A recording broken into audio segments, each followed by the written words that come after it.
आज मी अशी साडी घालून का तयार झाले पुढे सांगतेच, पण ही साडी ना मी चोरून आणली आहे. म्हणजे मी खरंच ही साडी चोरून आणली माझ्या आईकडून. मला ही साडी खूप आवडली होती म्हणून मी दिवाळीला येताना घेऊन आले.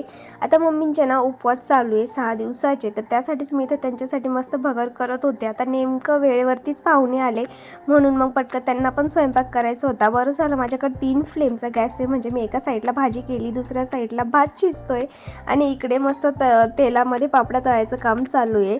खरंच मला आज असं वाटतं बरं झालं मी हा गॅस घेतला आहे. आणि एक साईड चौथ्या साईडला मस्त शेगडीवरती भगरही शिजत होती. सगळा स्वयंपाक रेडी केला, नंतर छोकडीने मस्त ताट वाढले, पाहुण्यांनी जेवण केलं. आणि मी जेव्हाही साडी घालते ना तेव्हा मी बार बार असं आरशात जाऊन बघते. बघा एवढं सगळं काम करून सुद्धा माझा किचन मस्त सेट होता.